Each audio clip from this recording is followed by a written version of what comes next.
Punch Professor here at the Jungle Camp Gym in Central Florida. It's October and it's still hot. To protect your hands, the best thing you can do is have good punching technique. Next best thing is to have a good wrap. I've been getting my wraps from Title Boxing for the last 20 years.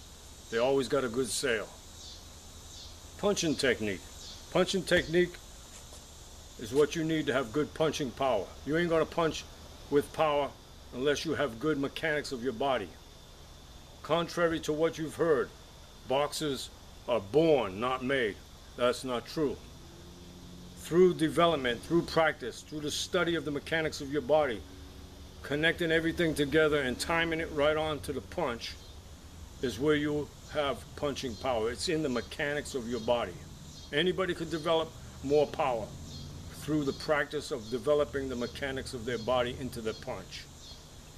As I teach it, there's 3 torques in a punch. There's the torques in the wrists. On every punch I throw, my wrists do turn. They do torque.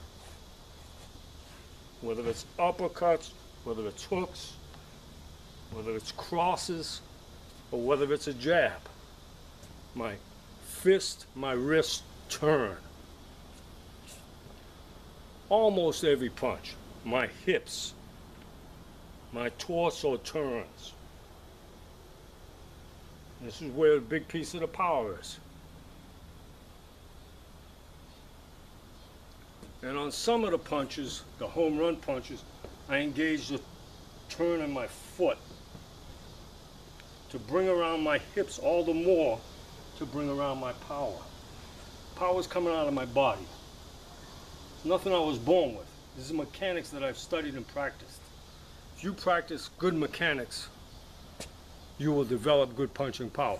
Not only will good mechanics give you punching power, but it also increase your speed and you won't get tired as quickly. It's very economical. You don't use as much energy. You're not falling off balance. Anyhow, I'm going to step over to the speed bag and show you a little drill that I practice. Some of the fighters I work with, they practice, in helping us to develop our punching power through the turning of our torso. As you see here, my right hand is going to go from here, and it's going to move about 30 inches.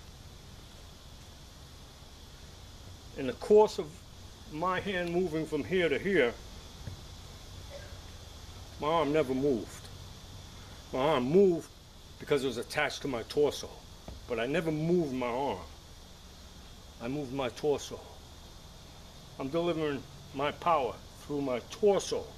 As I need to, I extend my arm and deliver the punch.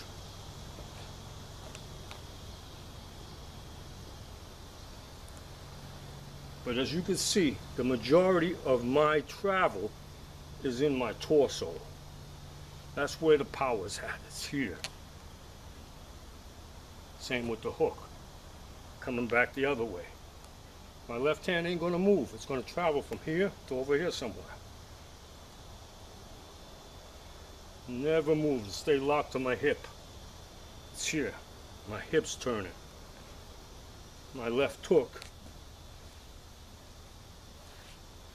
Now I extend it as I need it, and I'll rip it and whip it as I need to. Same with my right hand. But the majority of my power is coming from the turn in my torso. And the biggest piece of that comes when I turn over my foot. I get all the more torso. Anyhow, I'm going to step over to the speed bag and show you a drill.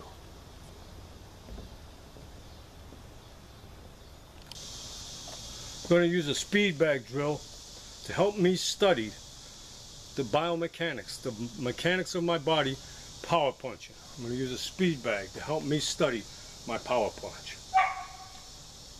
What I'll be doing is I'll be turning the punch with my torso, with my hips.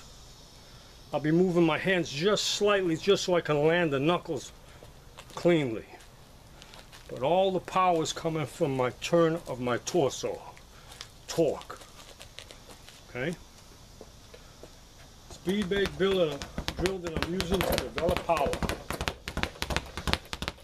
There it is.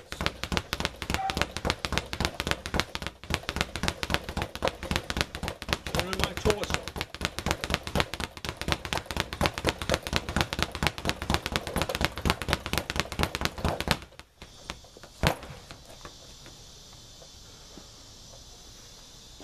If you want to punch hard, it's something that you learn and you continually study.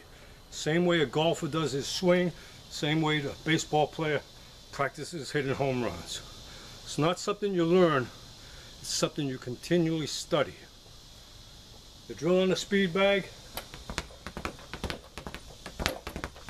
it's just one of the ways I practice studying torque of my body. Study your punching.